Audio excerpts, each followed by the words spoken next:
and welcome into the Who's On Podcast, part of the Saber Podcast Network.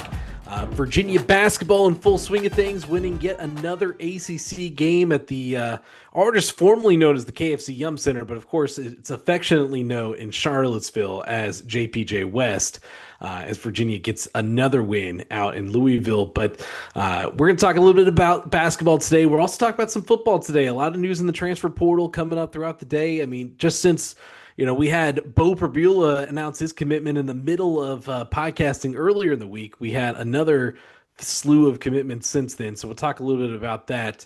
I also am going to do a little bit of a Beau Pribula breakdown later on the podcast, and I've got Cody Goodwin with PowerMizzou, part of the 247 Sports Network. He came on to preview the Gator Bowl earlier, and now he's coming back to talk a little bit about Beau Pribula, doing a breakdown of that. That's coming up later in the pod, but right now, I got the man everyone knows, Michael McGraw from the Saber, and also host of the Preferred Walk-Ons Podcast. We're going to talk about some hoops first, Michael. How you doing, man?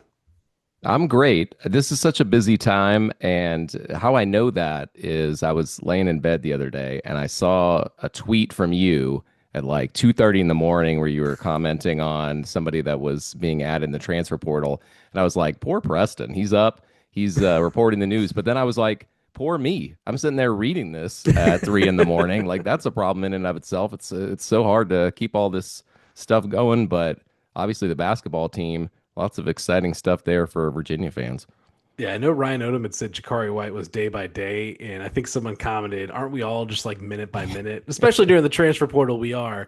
Luckily, I have a young infant son that was up at that hour of the night, so that allowed me to jump on some transfer news when he woke up. So, you never thought you'd be thankful for, getting woken up at 2 a.m. But let's talk about some basketball. I mentioned before, number 16 Virginia goes into number 20 Louisville, winning 79-70. It's the first ranked win of the Ryan Odom era. Also a 9-3 now at the KFC Yum Center, aka JPJ West.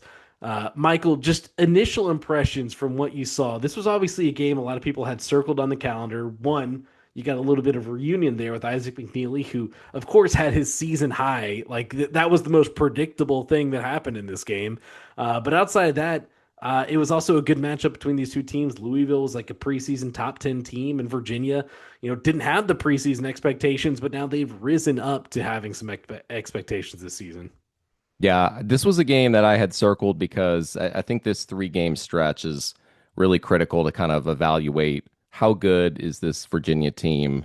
And Louisville has been kind of up and down so far this year. They're going through a little bit of a rough patch with Brown out of the lineup. That clearly hurt them.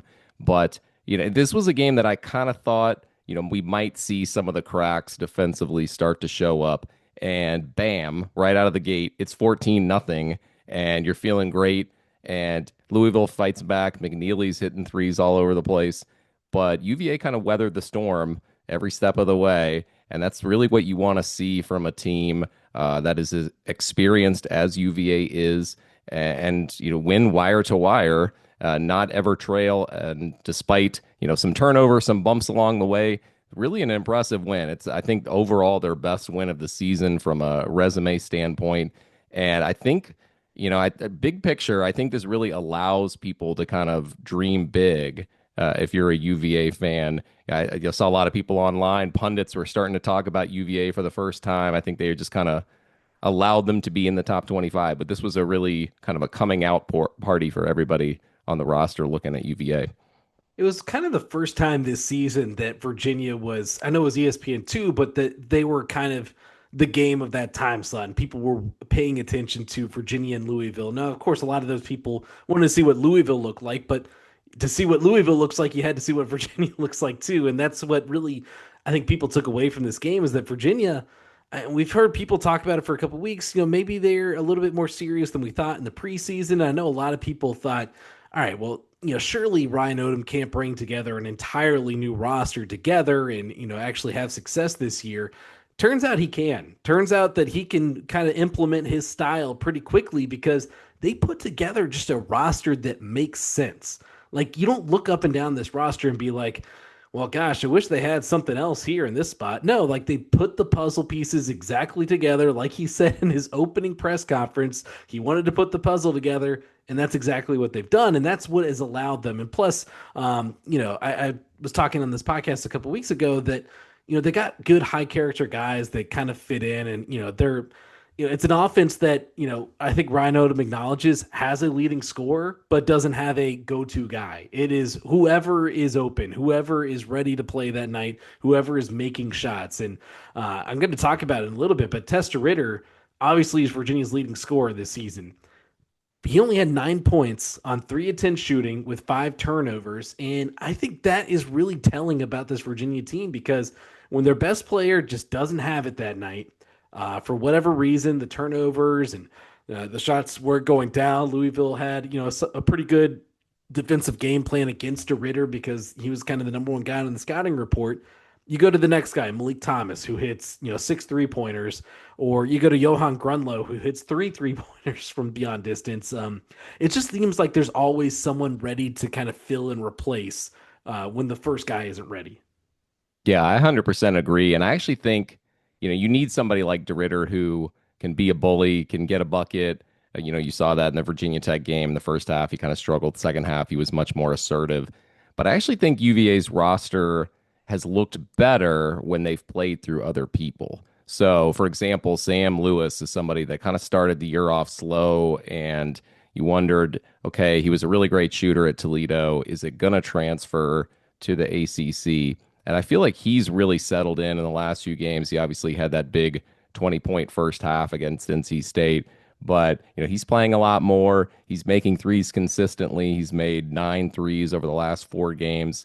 He's also driven to the basket a lot.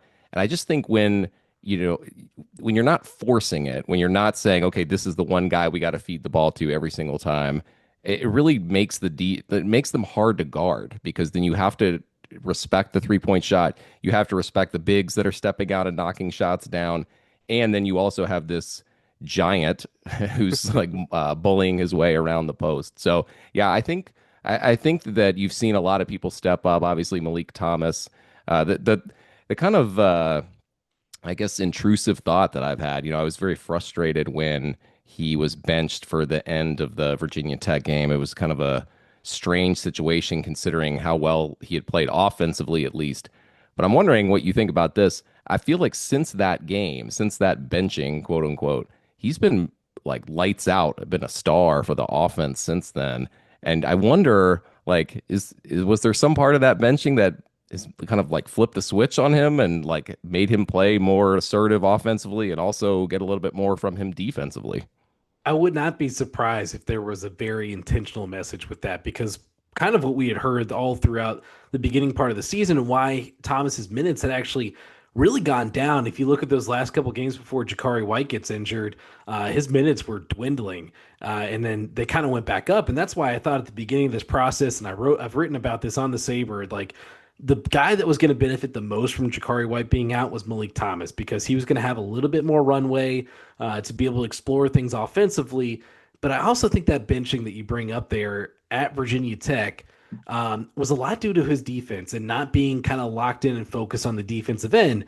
Ryan Odom doesn't have any kind of qualms about him offensively. Like he knows he's a very good offensive player. The problem was defensively when he would kind of like you'd see the light kind of flicker off for a second and like just lose track of his guys, and that would lead to some things on there. And I think that's kind of why in those first 2 overtimes and down the stretch in that game, they're like, well, we can't afford those kind of mental lapses defensively. So we're going to go with, it was Dallin Hall and Chance Mallory and Tillis and so on.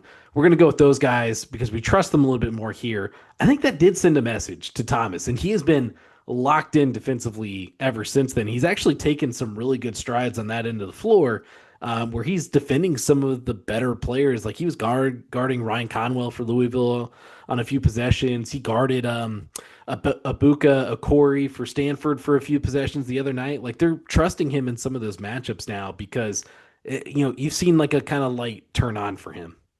Yeah, I totally agree with you. And I think, listen, he's not going to be Reese Beekman in terms of his defense, but Who if is? you can get him to, continue to give multiple efforts, if you can get him to, not foul quite as much, he's such an important piece offensively. He's somebody that you really can't afford to not have on the floor down the stretch in a critical game. And so, yeah, I think he's played really well the last few games, and I was impressed with how he looked last night. Obviously, his shot making was critical for them to kind of keep their lead throughout the game. I pointed out on one of them that like the rebound came down. He was at half court and he was calling for the ball, and like you could see he was looking for the ball the whole way up the court, caught it and shot a three. It was just kind of he knew that he was on. Um, let's switch to the defense because that's kind of been the big story since we kind of flipped the calendar year. And even before then, I would argue. Since January 1st, though, according to Bart Torvik, Virginia has the second best adjusted defensive efficiency in the country on the defensive end. So, like, the numbers show it there. They're also ACC opponents are averaging 60.2 points against Virginia in regulation since they started ACC play. Of course, I have to say in regulation because 3 overtime games kind of throw off the statistics. But I think that the improvements defensively are the thing about this team that has raised the ceiling. They had a great floor with as well as the offense had been playing and as many weapons as they have offensively. But now that they are not just a good defensive team, but almost merging on great defensive team, like the ceiling has gone up a level. Yeah, I totally agree. I mean, I think, they were really great at getting blocked shots. They were great at trying to speed teams up. But I had asked Ryan Odom after the Maryland Eastern Shore game. In that game, the defense didn't look particularly great, even though it was a, overwhelming win for UVA. And he said that, they really needed to get better at forcing turnovers and getting steals. They needed to rebound the ball better. I think you've seen strides on both of those, but I think they've also just, really contested shots a lot better. I mean, you see that UVA overall, their 3-point shooting percentage on defense is in the top 10 right now in the country.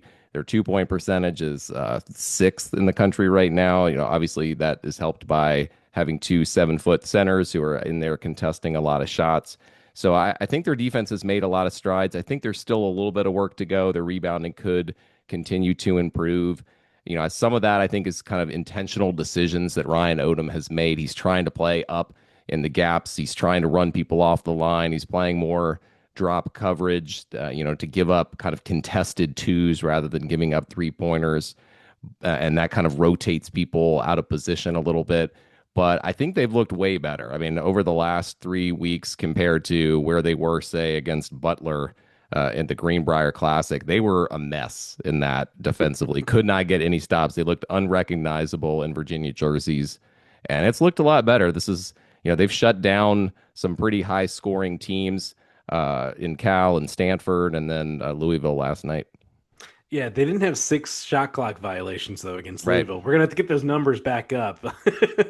The one other thing I want to point out defensively is we talked about Malik Thomas's improvement defensively, but also Dallin Hall. He's the guy in a lot of these matchups that's drawing the toughest guard. He will guard Ryan Conwell for most of the game. Corey the other night against Stanford, he was the main guy defending him until Chance Mallory came on the floor. Day-Day Ames, too, the other night. He's defending a lot of the other team's toughest perimeter scorers, and he's held down really well in those matchups. And everyone, kind of gives Dallin Hall grief because he's not the biggest scorer or he doesn't shoot a ton.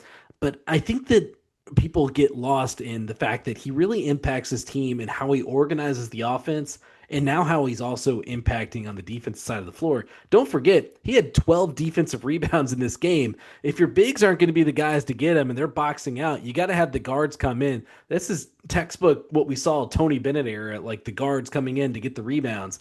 And Dallin Hall grabbed 12 of them last night, and that's the biggest thing that this defense needs, just to end possessions, because that's when they get into trouble, is when they're not ending possessions.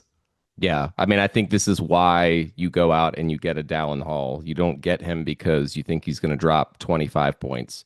You get him because he's a savvy veteran who has been through a lot and knows a lot about basketball, high IQ, can initiate the offense, can distribute the ball to others, and also has the ability at times to go get you a bucket or a 3-point shot when you really, really need it and the offense is stagnant. But I think he just is such a great he's such a great piece within the context of the rest of the lineup. Like he knows his role, he understands exactly what his game is.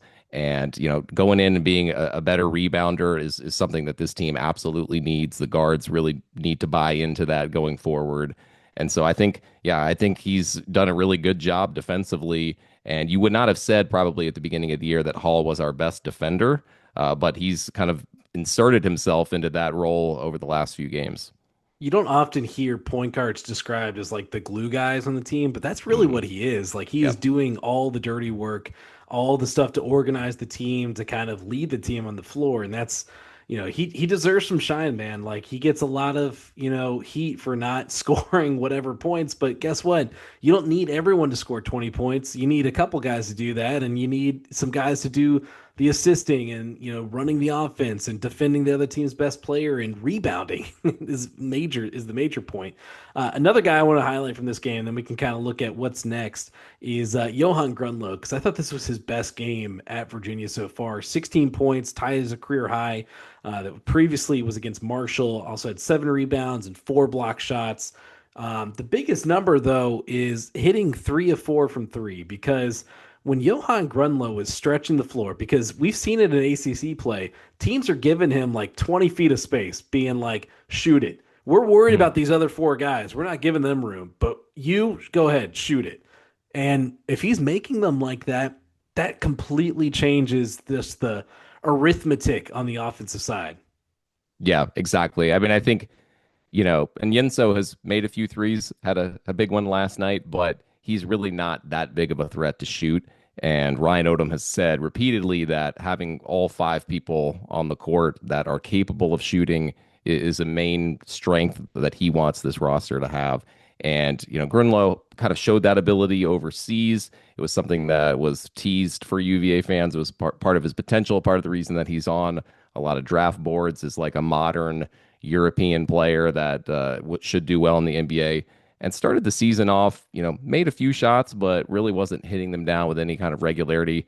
He just looks a lot more confident on the floor. Like he's stepping into those shots. I think he's taking the right ones. I think early in the season, it was kind of everybody trying to feel each other out. When should I take this shot? Am I taking too many shots? Even though coach is saying we got to shoot a lot of threes, is this the right one at the right time? And I think the ones that he's taken have been kind of the right confident shots. And then, just like you said, that forces defenses to kind of stretch out further than they want to, allows everybody else to get downhill into the paint, creates a lot more space for other shooters on the floor. And so, yeah, getting him to shoot threes. And, I think DeRidder's had kind of an up and down shooting situation outside of the rim. I think if you could get a little bit more from DeRidder as well, I think that would be kind of a big boost to this UVA offense. Yeah, Grunlow also 5 of 6 from the free throw line. Those are numbers that you want to see as well. With the struggles that they've had at the free throw line, DeRidder was 3 for 4. I mean, he didn't shoot well from the field, but you'll take a 3 for 4 night from him for the free throw line. Yeah, solid there. Looking ahead, you talked about this stretch for Virginia. You start off with number 20 Louisville, then you travel down to Dallas, where you're going to face an SMU team that's coming off 2 road losses to Clemson and Duke. There's no shame in that. I mean, those are 2 good teams right there. I think this SMU team is also really good. They beat UNC already. So that's going to be a tough game, especially going back-to-back road games and not going down to Dallas. UNC is next up on the horizon. Now, I will point out that they have kind of the midweek bye before they get to that UNC game, so they will have a layoff after SMU, but this 3-game stretch here is such a crucial part and probably the toughest part of their season, because I think the ACC schedule will let up a little bit for them after this. I mean, they play so many of their first stretch of these ACC games on the road. So then, with UNC, then after that, you start to get a few more home games, but really big stretch for Virginia in these 3 games.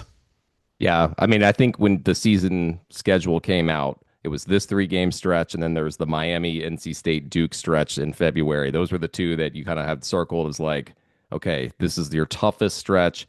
And I mean, I don't want to look too far ahead, Preston, but if you just kind of look through Ken Pom and Bart Torvik and any of these that kind of try to project out what, who's going to be favored in any of these games right now, as of today, this recording, the only game that UVA is projected to be an underdog in is the Duke game in late February. So, this SMU game is one of the ones that's the closest that could probably go either way, depending on what the gambling community is up to. But, it's like kind of scary to think about that far down the road. You assume that UVA will probably slip up a couple times just because the ACC is so deep and there are a lot of good teams. But this is another really good test. Boopy Miller is one of the best guards in the entire league for SMU, and he's played great so far. And Carolina, I think, they lost to SMU, but I think they are a legitimate Final Four caliber team in terms of the size they have, the shot making they have. Caleb Wilson, one of the best guards in the entire country. And I think this will, again, like we got one data point with Louisville, but I think these next two games will tell us a lot about whether UVA is kind of a actual Final Four contender, Elite Eight contender, or if, they still have some work to do. SMU will probably be a lot similar to some of the other teams they face that are so guard heavy and guard dominant. They've got Boopy Miller, they got Jerome Pierre, who's a new player there, and they've got BJ Edwards, who's a triple double machine down there. That's where the brunt of their attack comes from. When we look ahead a little bit to North Carolina, we can look ahead because we're not playing the games. But That's when right. we look That's right. ahead to North Carolina, that's going to be the first time this season that they face a front court that is probably just a little bit better than they are. I mean, let's Hmm. be honest. Henry Vessar and Caleb Wilson, that's one of the best 1-2 punches in a front court that you can get in the country. And now they've got questions in the back court, and that's something that, I've heard people around North Carolina talk about. But yeah, those two guys in the front court are both, first team all ACC in contention. Like that's how good both of those guys are. So I'm really interested as we get closer to that to see how does a Tester Ritter, how does a Johann Grünloh, a Ugana and Yensu, even Devin Tillis kind of react to that size when we get there. But yeah, this is a fun stretch, man. It's fun. It's fun being back in a way like this that Virginia basketball just hasn't been in a few years. Even back to Tony's last year, like they're kind of on the edge for the NCAA tournament and everything. So it's good to see just good competitive basketball games back around JPJ, even if it's JPJ West. Yeah, one of my favorite features of Bart Torvik's website is if you click on a team and they have most similar resumes to that team. So if you click on UVA, this is when you can really just start daring to dream because you look at like the most similar teams right now. Arkansas from 2021, that was an Elite Eight team. UCLA from 2017, round of 16. Illinois from 2024, Elite Eight. You get down the list and you get Villanova from 2009. That was a Final Four team. Oregon from 2017, a Final Four team. So if you look at their efficiency, it's not crazy to think that this is a Final Four capable team. I don't think that they are right now, as currently constructed, like a favorite to do that. It's not something you should put in pen, but they're making enough threes. They're blocking a lot of shots. They're getting a lot of offensive rebounds. And that really plays well in the tournament. Even if you're having a cold shooting night, you can make up for it with getting offensive boards. So it's not crazy to think about, even though, we're not supposed to think that far ahead as fans or journalists. Like we're supposed to just take it one game at a time. But yeah, it is like I think this Louisville game did really like turn on the faucet of excitement. Yeah, a lot of people are kind of tuning into it now that in the preseason, there wasn't a lot of talk about Virginia. There's a lot of talk about some other teams in the ACC, not a lot of talk about Virginia, but you talk about the analytics. They love Ryan Odom basketball. Like it is so analytically driven. The three, you look at, I think someone posted like, maybe it might have been the Tech game, but it was like all threes and then like a big cluster in the middle of the paint. Like that's Ryan Odom basketball right there to a T. But interesting stretch ahead for sure. Let's look at the transfer portal on the football side of things now. There's some news today and in the last couple days since I was last on here.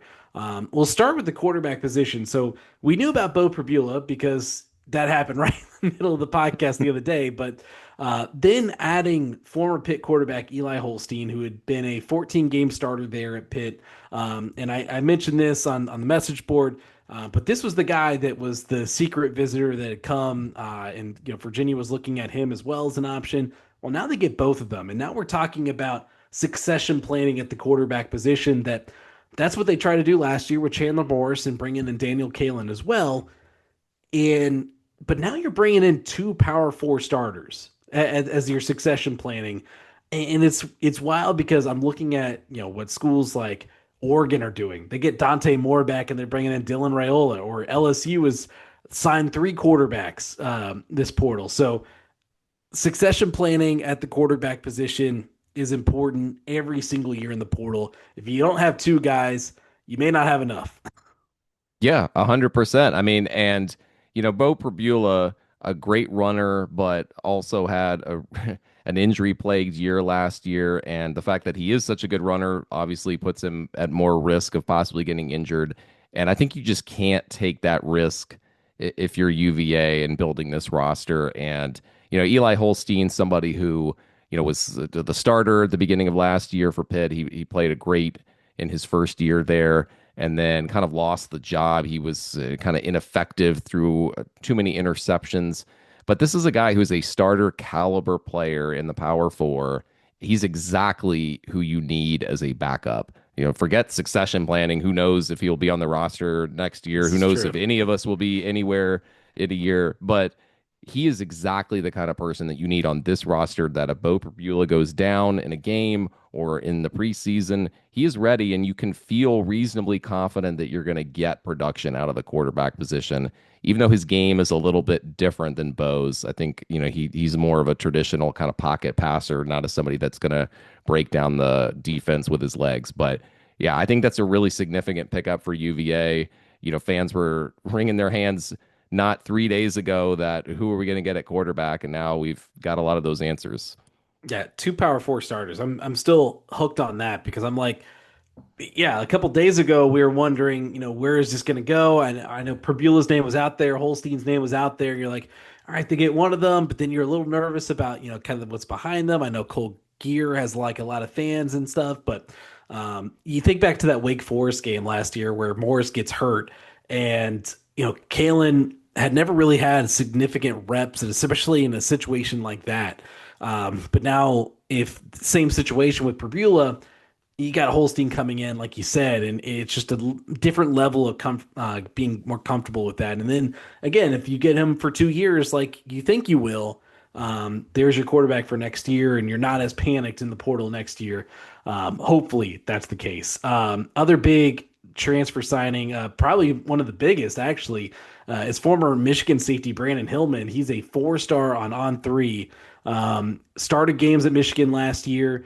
Looking at his stats from last year, he had 49 tackles and an interception. He's a former four-star recruit out of Portsmouth, Virginia. So you get a guy coming back and kind of slots in perfectly to the Devin Neal role that you had last year, and a very similar kind of buying high on a guy that was, an conference caliber player at Michigan at a Power Four conference, and then bringing him over and sliding him into that safety role.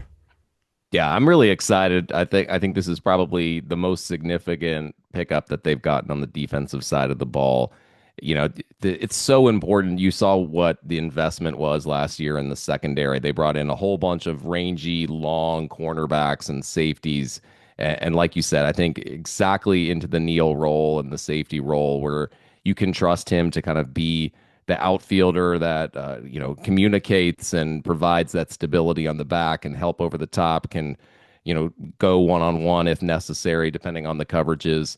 Yeah, I think this is a really, really big pickup for UVA. I still think they have a little bit of question about maybe filling out the rest of their secondary. I don't think that they're completely done there, but this is definitely one of the biggest remaining puzzle pieces that they had. Yeah, secondary, it's looking better now. That the cornerback room, I know losing Emmanuel Carnley, that was obviously a big loss there. They do return a couple guys from injury last year, Jamarick Morris, who they were pretty high on last fall camp before he got injured with an ACL injury, and got Jam Jackson coming back as well. But of course, you got guys coming off injury. You want a little, stability there and just kind of backup plans, insurance plans there. And I think the secondary is rounding out well, and this defense overall is rounding out well. I talked about it earlier in the week with Justin Ferber from Cavs Corner. Like, that defensive line is looking, I think, almost as good as or maybe better than last year's defensive line, which was obviously the strength of that defense. If they could add another guy on the interior of the defensive line to kind of round out that rotation, I think they're going to be, in business. Yeah, I think you're 100% right. It's crazy to think not 2 years ago that we were just talking about, there were high level players on UVA, but the depth wasn't there. And now in the transfer portal, money allows you to get as many players as you're willing to spend, really. And so they've really been very intentional at all positions to try to understand that you're going to need a lot of people. It can't just be, all right, here are the 22 main players that are going to play for us. You need more than that. You need to be able to sub throughout games. And that's how championship level teams are building their roster. And yeah, I agree with you that, I'd like to see a little bit more on the interior of the defensive line. That does seem like, they're a little bit thin there. But yeah, I think it's going to be a really good defense. I would be interesting to see with Rudzinski's, what they've managed to do over the course of last year, the improvements, and then what they've brought back. I think this should be one of the, high level defenses in the ACC. And maybe you get it at the beginning of the season instead of like halfway through the Yeah, season right. too. Yeah, I totally agree. I think this is going to be a pretty rock solid defense. Obviously, the receiver room on the other side of the ball is another area that they're going to have to fill out. Some of the other additions that they've made, Rico Flores Jr., the receiver from UCLA, cornerback Justin Ross from Navy, and offensive tackle Alex Payne from USC. Really interesting developmental guy there. Redshirt last year at USC, but he's a former four-star recruit. You talk about investing on the offensive line and the defensive line. They've done that in spades. Transfer portal rankings overall right now, it's been shared a billion times at this point, but everyone's sharing that UVA ranked eighth overall by On3 with their 20 commits right now. 247 and On3. I'll say this real quick about recruiting rankings. I don't put a whole lot of stock in them. On3 does a little bit different with kind of their algorithm, I guess, where they're weighing, incomings versus outgoings, and also just how much does it make the roster better from what it was last year? So I'm not a mathematician. That's how they explain it at the top of the webpage. But good signs all around. This is my PSA to people, and we still got some time left in the portal, but people freak out on day one of the portal because all their guys are jumping in the portal. Well, guess what? That's the only thing that can really happen because it's day one. So everyone leaves on day one, and then kind of slowly but surely you start to get some commits and stuff, and just give it time. Just be patient because we all get caught up in, this guy got that thing or that guy got that thing. My neighbor got like a new grill and I like it a lot. His grass looks greener, Like just give it some time. I mean, I think this front office. I mean, we're talking about depth things right now. Defensive tackle. A couple years ago, we were hoping they just had two defensive tackles to play on the majority of the downs. Right. Yeah. I mean, the analogy I used on our podcast was it's like looking at your 401k, on any given day, right? If the Dow Jones goes down in one day, you might sign in, look at it, and you're like, oh man, this is not looking good. It's red. I want it to be green. But you have to kind of let this entire thing play out. People are still moving around. Based on your podcast with Justin, I'm like still kind of looking at a second screen here just to make sure something crazy hasn't happened along the way. But, you have to wait until the entire roster is constructed, and you really kind of have to wait even further than the end of this winter portal to kind of get through the spring, get into summer camp, and kind of see where everybody's at, what the health looks like. And that's when you can really start to imagine whether the team, is a competitive team. I think just looking on paper, though, I think you'd have to say that they're doing all the right things. They're being very intentional. They've mentioned trying to get production over potential, but I think they've gotten a good mix of both. With Payne, I think that's a perfect example of somebody that you would want to buy low on with the amount of time that he got to play at USC based on, the numbers that he had put up in high school. So, yeah, I really like what they've done overall, and I would just caution fans to continue to be patient. And, if you want to be excited about new names, that's cool, but, kind of have to see all the roster fill out the end before you can make any judgments. Yeah, I did learn my lesson. I had my notifications on tonight. Oh, I usually silent them during the podcast just so I'm not distracted, but I guess during transfer portal season, that's a big no-no. Michael, I appreciate you coming on tonight. We're talking some hoops and a little bit of transfer portal, and it's a good segue because coming up next, I've got Cody Goodwin from PowerMizzou.com. They're part of the 247 Sports Network. Y'all may have remembered he was on here talking the Gator Bowl beforehand, but he's going to come up next, and we're going to do a full breakdown of former Missouri quarterback, now UVA quarterback, Beau Pribula. So that's coming up after the break.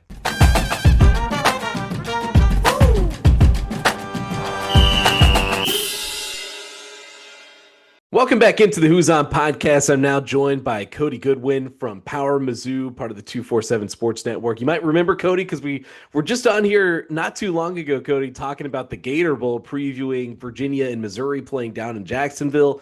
But who knew there was going to be so much Virginia-Missouri crossover this year? We're going to take a little bit of a deep dive into former Missouri quarterback, now Virginia quarterback, Beau Pribula. How you doing, Cody?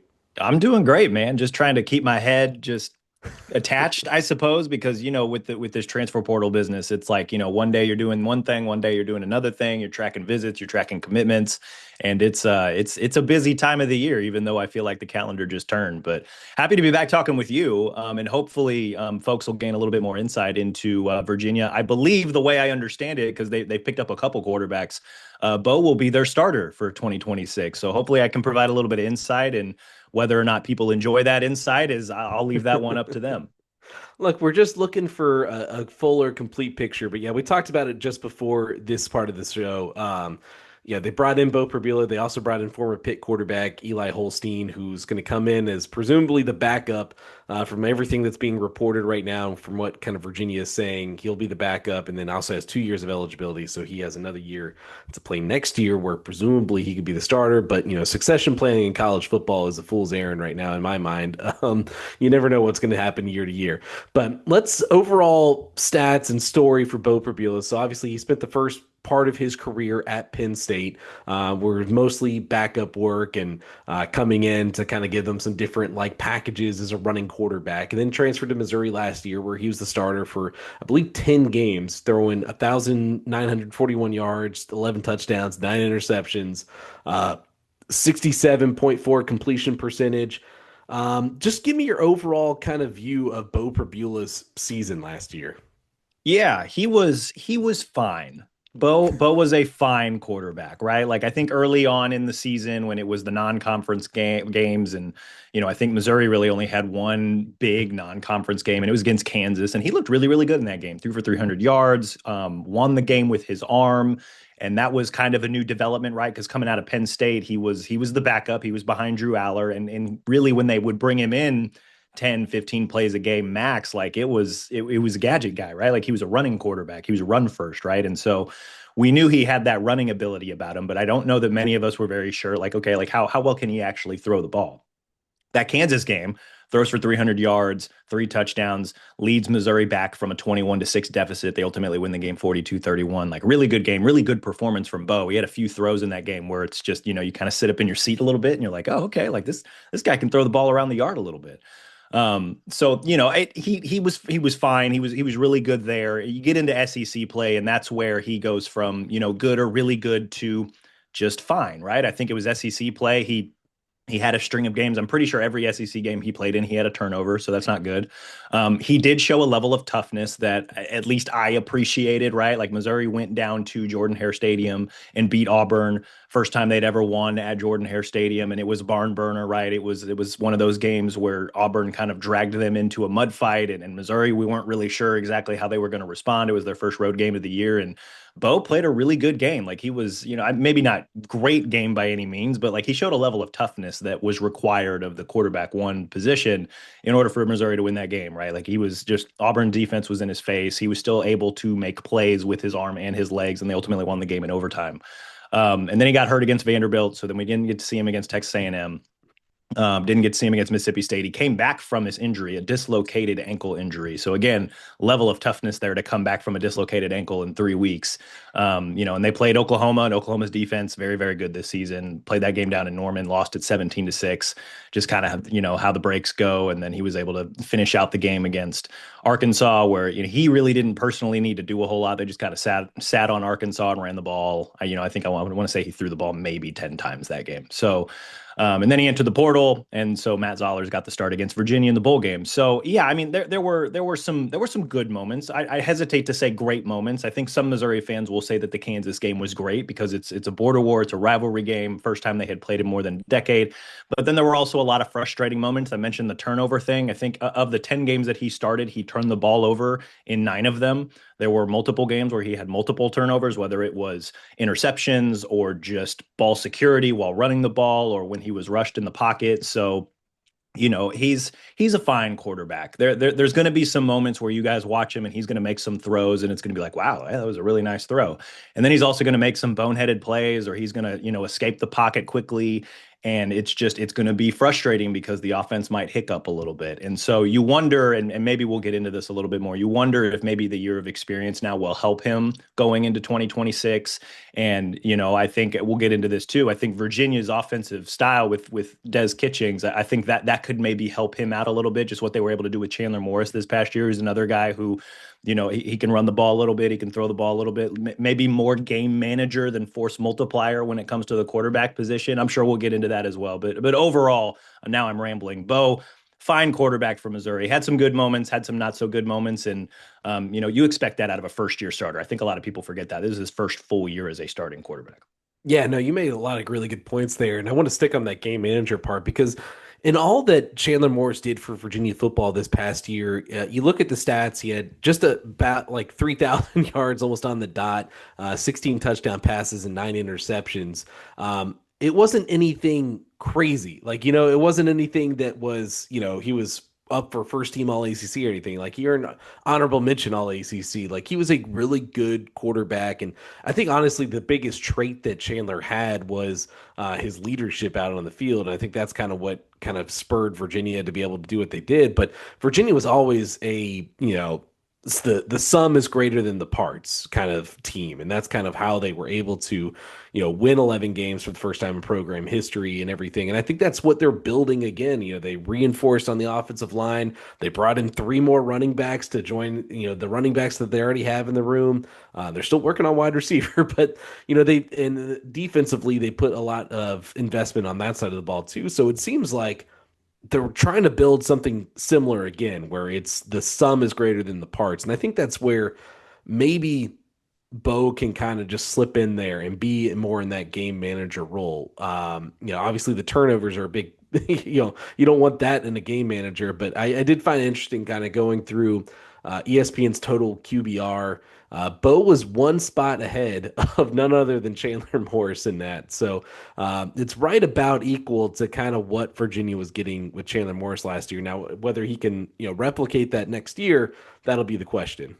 Yeah, it's a little bit of that Spider-Man meme where they're just kind of pointing at each other. It's like, hey, like that's, like Virginia went out and tried to, they couldn't get another year out of Chandler Morris. So let's go get a guy that maybe plays a little bit like Chandler Morris, at least analytically, right? I'm sure that there's a little bit a difference there just in their skill sets. But no, I think this could be a good fit for Virginia. I think it could be a good fit for Beau.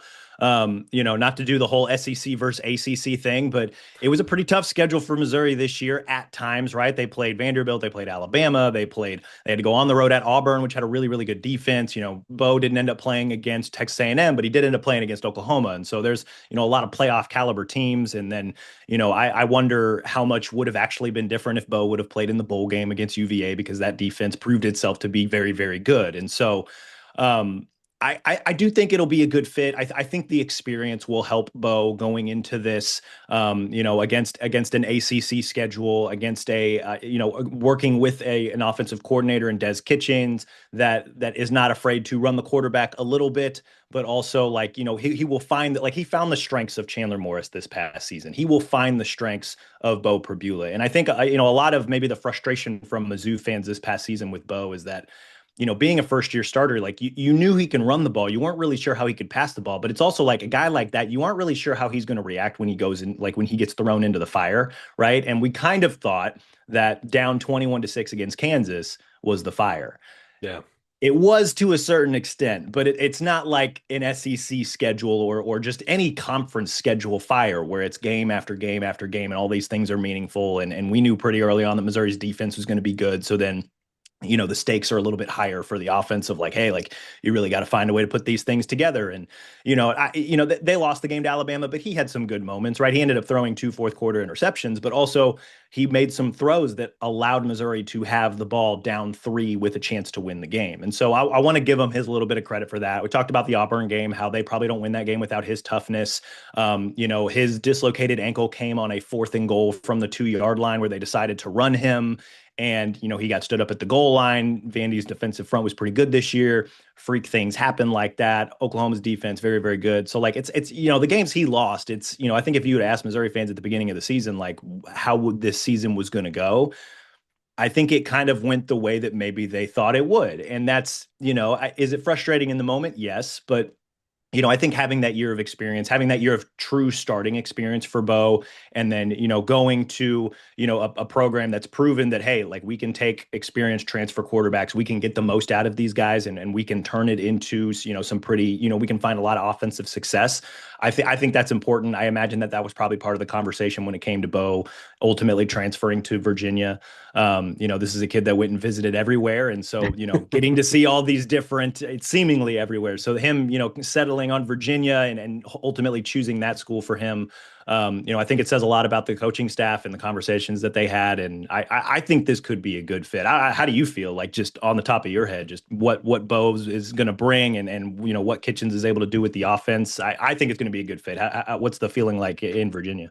Yeah, I think there was some skepticism at first when he was taking the visit, but I think all in all, you look at it and honestly, like the transfer quarterback class, as y'all have found out too, is not super deep with like veteran, like proven options this year in the transfer portal. So you're kind of looking at it, and I think Beau Pribula was kind of like one of the better options that Virginia could have ended up with after Chandler Morris and after the DJ Lagway sweepstakes, which, I mean, there's still some debate. Was DJ Lagway a better option in the long run with some of the interception issues that he had last year at Florida? So, I think it was a good fit overall. And again, I kept coming back to they don't need to hit a home run at quarterback with what they're doing on the defensive side of the ball, what they're doing with the offensive line, and what they're doing at running back.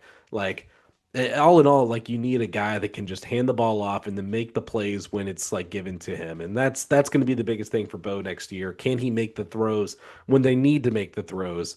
And I think that's going to be one of the biggest things. Fan sentiment wise, I was interested just because he opted out of the bowl game. It's not a first for Beau Pribula. Obviously, he had to opt out of the college football playoff run, which I think was understandable to some extent when, you're not going to be, kind of a factor in the game plan, and you want to go ahead and get a starting job for you next year. I mean, that's just the college football calendar now. What was the overall sentiment though with fans after, you take a couple weeks after the season and kind of look back? Yeah, I think him leaving before the bowl game, it was kind of a probably best for both parties situation, right? Like, I think the fan base was kind of ready for him to move on, and it's the bowl game. Let's see what Zollers can do, and at that point there were a number of guys missing from the offense. And, so what can Zollers do with a collection of young guys that he's, probably shouldn't assume that he's going to get to play with them for the next few seasons, but hey, what can he do with some of his classmates, so to speak. Right. So I think people were excited about that. I think Beau is, I think he'll be, I think Mizzou fans will probably, I hesitate to say the word appreciate, but because I'm not sure, like, this isn't one of the greatest Missouri quarterbacks of all time, right? I think they will appreciate some of the moments that he brought them this past season, because I think a lot of this past 2025 season for Missouri is, they're going to remember Zion Young and Damon Wilson. They're going to remember Josiah Trotter. They're going to remember that defense. They're going to remember Ahmad Hardy, right? I'm not sure that they're necessarily like Beau is not going to be very high on the list when it comes to looking back at the 2025 season. However, like, when they get to talking about the 2025 season, they're going to start with the Kansas game, and it's going to be like, well, yeah, Beau played pretty well in that game, right? Or they're, the South Carolina game, another game where, They gave up some big plays. They had to come back, and Beau was a pretty important part of them coming back, in addition to Hardy running for 138 yards. The Auburn game, I'm going to remember the Auburn game. I don't know if Mizzou fans are going to remember the Auburn game. That one was just super chaotic. It looked like they were going to lose, and then they should have won, and then they should have lost, and then they got it done in overtime. I'm going to remember Beau's toughness in that game. I don't know if many Mizzou fans will. So yeah, I mean, I keep coming back to like, hey, he was a fine quarterback. I think in hindsight, or at least in this immediate aftermath, folks maybe wanted a little bit more out of Beau. But I think it's also important to remember that, again, first year starting quarterback, we weren't exactly sure what all he could do.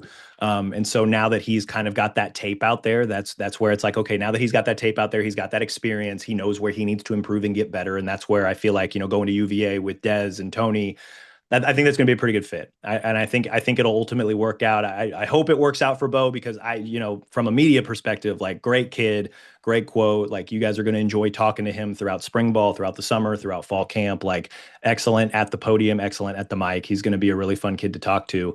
And so he's an easy kid to root for it from that perspective. And so I do hope that this does work out for him. It's his last year of eligibility. He's going into a good spot with a program that is continuing to rise and is doing some really fun things offensively. And so you hope it works out for him. And you also hope it works out for Tony and Dez and UVA, because that's, throughout the bowl process, we didn't get to talk to them a ton, but at the moments that we did, another easy group of people to root for. And so you hope that marriage works out. Yeah, no, I think a lot of the things that you're talking about fit wise. And I mean, we talked about, back when we were previewing the Gator Bowl, there's some similarities offensively with kind of the zone running schemes and everything that like Dez kind of learned under Eli Drinkwitz down in NC State, and kind of what they're bringing to it. So I think there'll be some familiarity, at least in that sense. And that's another thing that Virginia looks for in a quarterback when they're going in the transfer process. Like, Chandler Morris had a familiarity with how Clemson ran their offense. And so that was something that he could kind of learn, and he knew coming into Virginia. Now, Beau Pribula was something that Des Kitchings used to with Drinkwitz. I think that will help ease the transition as well. Last thing I want to do is just hit on a couple strengths and weaknesses. We can start with the weaknesses so we can finish strong on the strengths. Obviously, the interceptions and the turnovers, that's the first thing that Virginia fans kind of hone in on when you see the 9 interceptions to 11 touchdown passes last year. What was the variety of the turnovers? Like, what was kind of usually, what were usually led to those plays? When it comes to the interceptions, like, he's at least this season, more often than not, he was a one-read quarterback, right? When pressure got into his face, I don't want to say he panicked, but it was more like, is my read open? And maybe he could probably stand to improve when it comes to reading defenses post-snap, right? Like, there are a lot of defenses. Alabama did this. Auburn had a lot of success with this. Vanderbilt had a little bit of success with this, where, they show you something pre-snap, and then at the snap, they drop into something else. And that flustered Beau a little bit, and that caused some poor decision-making, or at least some poor reads that led to some poor decision-making. So, I mean, he put the ball on the ground a handful of times, against Kansas, when Kansas was up 21-6. Part of that was because Beau fumbled the ball and Kansas returned it for a touchdown. So, I did the same thing in a couple of other games where he was putting the ball on the ground. So, like, the emphasis of ball security, 2 hands on the ball, like, that was a really big thing. But when it comes to the interceptions, like, and again, I stress, like, I understand why people are worried about that. It became a thing that, it was like Missouri's bingo card every single Saturday. Like, when is Beau going to throw the pick, right? Because, like, you knew it was coming at some point, because every defense had gotten him with it. I wonder, though, like, just with that year of experience, and now he's got a full off season with a new staff to kind of focus on concentrated growth and development, how much of that can be fixed, right? How much of that is like, okay, like, hey, now that you've got this year of experience, can the game slow down for you a little bit? Can you make your reads easier, right? Can you go from 1 to 2 to 3, or 1 to 2 to tuck it and run? That was really the culprit of a lot of it. And you look at, the advanced numbers, or maybe not even the advanced numbers, just honestly, even the box score numbers. Like, I think it was an SEC play. He had almost twice as many interceptions or twice as many turnovers as he did touchdown passes. And so that's not great. That's not what you want. And there's a lot of really smart defensive coordinators in the ACC that are going to key in on that. And so you just hope that through spring ball, summer, fall camp, that is something him and Dez really work really hard on, to just like, hey, like, you got to find a way to calmly go through your reads. If you don't like what you see, tuck it and run. You're a good runner. But that was really the bulk of it. Defenses would show something pre-snap. switch into something post snap, and that would really it just never was something that he could fully compute with over the course of the season, and it led to a lot of untimely interceptions that really didn't help Mizzou's offense. I'm interested too. He took 23 sacks this year, and one of Chandler Morris's best traits was his ability to kind of evade the pressure and not pick up sacks that some quarterbacks would. What did you see there? Was it more offensive line related, or is it more on him holding onto the ball too long, not getting out of the pocket? What did you see in there? I think early on in the season, it was more on the offensive line because Missouri did a lot of shuffling in fall camp just to try and figure out who their best five guys were. So like Caden Green, for example, starting left tackle, he was an All-American left guard the year before, and they had to kick him out because he was the best option at left tackle. Right tackle, Keegan Trost was an All-American this season. First year in the program, right? Transferred in from Wake Forest. So there's a lot of new going on. They had a couple other transfers, some new starters, some new faces. Their starting center, Connor Tollison, struggled a lot this year because he was coming back from a knee injury. And so I think early on in the season, it was probably more the offensive line. As the season got further in and the offensive line started to gel, and they were a pretty good unit this year, I thought overall. A lot of it was more on Beau. Like he was holding on to the ball. It did not look like he's a right-handed quarterback, right? So when he rolls to his right, it's like, okay, like he's still got an opportunity to maybe throw the ball here.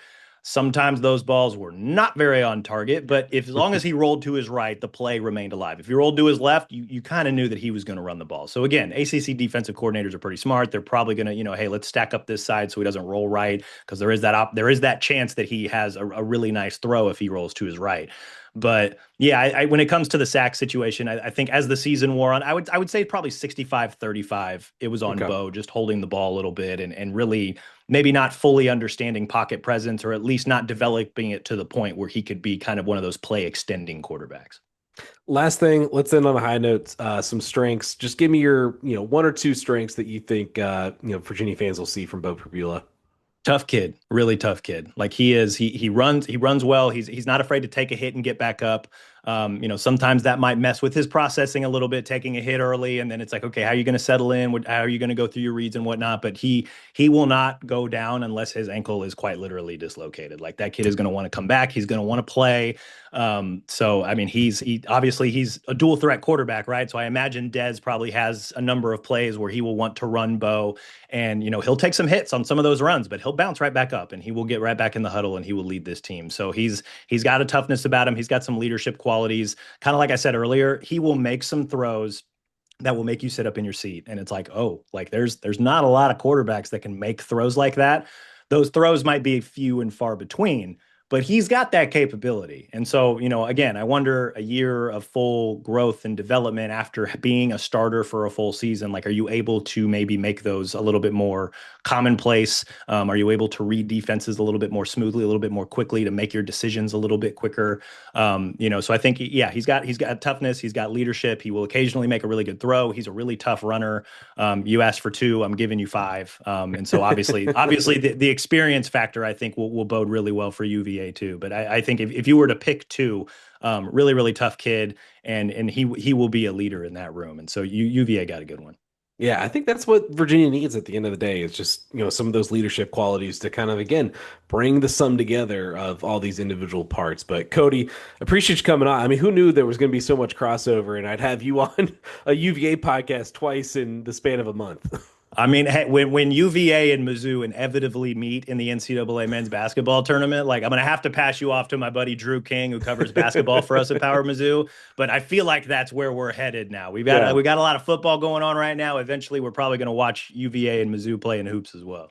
The year of Virginia Mizzou. All right, Cody, appreciate it. Want to thank Michael McGraw as well for coming on, talking some hoops earlier. That'll do it for the Who's On podcast. Hit the bell icon, subscribe to the Who's On podcast on YouTube. We have our new Who's series up there as well, talking to some of the new transfers coming in. We just put one up yesterday with new pass rusher from Kent State, Jamon Mathis. Follow, subscribe, leave some 5-star reviews on Apple and Spotify, and we will see you next week.